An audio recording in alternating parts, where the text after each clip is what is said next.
Părtiseni, pentru județul Suceava, pentru țară. Invit pe înalt preasfinția sa să ne spună un cuvânt.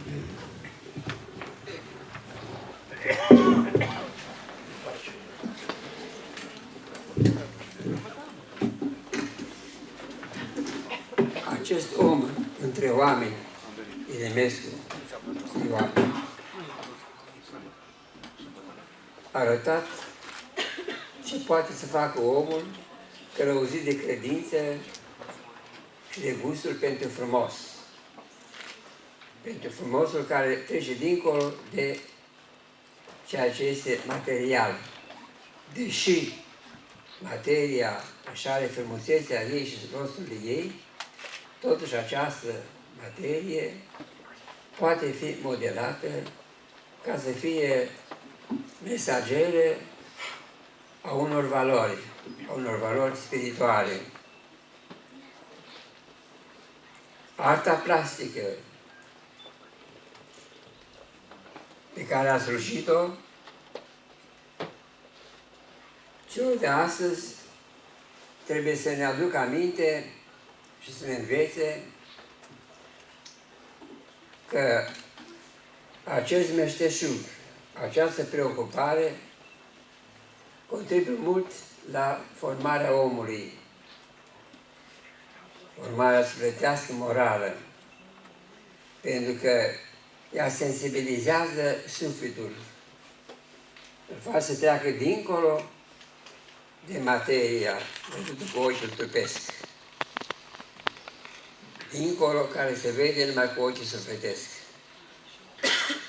De aceea, școala noastră în general, începând cu cea primară, cultiva această preocupare pentru frumosul datorat desenului, culorilor, pentru că, într-adevăr, desenul și caligrafia erau numite dexterități, deci îndemânări, ceea ce aparține unui talent care trebuia, sigur, cultivat. Pentru că și pomul e de soi bun, dar în pepeniere trebuie îngrijit și format. Acest lucru l-a făcut maestru Irimescu. Repet, călăuzit de credința în Dumnezeu, călăuzit de simțămintele sale pentru ceea ce este frumos și înalță sufletul. Într-una din discuții pe care le-am avut, sigur, evoca foarte frumos cu toată ființa sa viața și crezul voievozilor noștri. Dacă ei au rezistat în fața tuturor vitregii și au realizat ceea ce mai puțin tineri știu din istorie, pentru că istoria, sigur, ca și când ar fi, el spunea datorită credinței în Dumnezeu.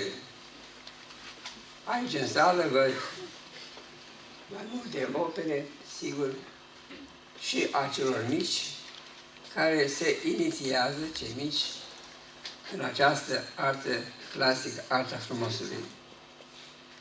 Meritul organizatorului este mare, pentru că contribuie la păstrarea conștiinței față de ceea ce înseamnă valoare. Și cu adevărat, o clădire aici are o firmă, Galeria Oamenilor de Seamă. Și, într-adevăr, oamenii de la Fălticeni, din jurul Fălticenilor, au fost oameni de seamă. Pentru că, deși oraș de graniță, vecin cu Imperiul Austriac, românii noștri au dovedit că pot, ca și occidentale, și ceva mai mulți. Adică să adreseze mai mult spiritului și mai puțin materiei. Vă mulțumim pentru invitație și vă felicităm pentru inițiativă și pentru o semneală cu care, sigur, ați putut realiza ceea ce noi trăim în aceste momente. Vă mulțumim și sănătate!